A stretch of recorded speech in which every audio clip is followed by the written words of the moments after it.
56 বছর সংসার করেছে আমার দাদা দাদি, ওই রকম বড় কোনো ঝগড়া হয় নাই শুধু একটা ফর্মুলা মানার কারণে।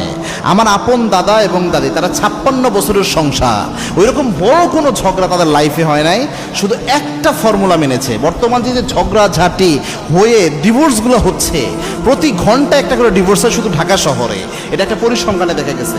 এত তালাক হচ্ছে, এত কিছু হচ্ছে, আমরা এই নিয়মগুলো মানি না। আগের যুগে দাম্পত্য জীবনে আমাদের দাদাদের সময়ে এত সম্পর্ক মজবুত ছিল, এই নিয়মগুলো তারা মেনে চলছে, আমরা মানি না দেখে আজকে আমাদের এই অবস্থা।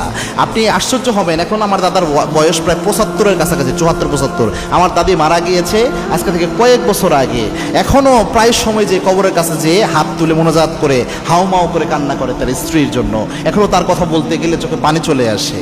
আমার দাদা খুব রাগী মেজাজের একজন মানুষ ছিলেন, রাগী স্বভাবের মানুষ ছিলেন এবং মাতাব্বর মানুষ ছিলেন।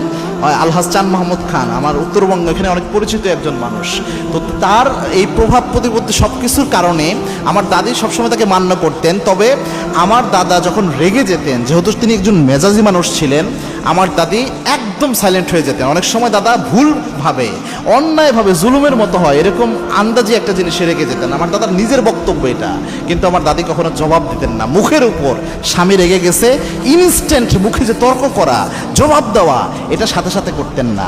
যেটা করতেন পরে আস্তে ধীরে ঠান্ডা মাথায় তিনি সুন্দর হাত পাখার বাতাস দিতেন।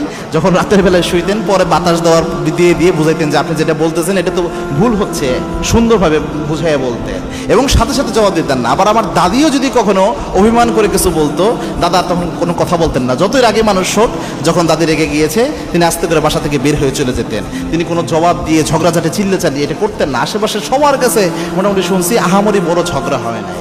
এই জিনিসগুলো এখন আপনি কোথায় পাবেন বলেন? একটা স্বামী কথা বলেছে, স্ত্রী 2টা জবাব দেয়।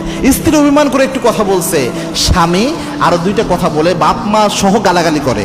এই যে জুলুমগুলা করে অনেকে, কিয়ামত অনেকে আসামি হবে।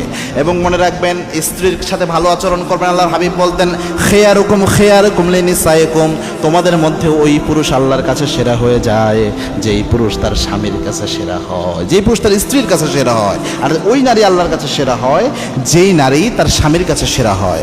এই জন্যে পুরুষদের উচিত হচ্ছে তার স্ত্রীর সাথে ভালো আচরণ করা এবং নারীদের উচিত হচ্ছে তার স্বামীর সাথে সর্বশ্রেষ্ঠ আচরণ দেওয়া।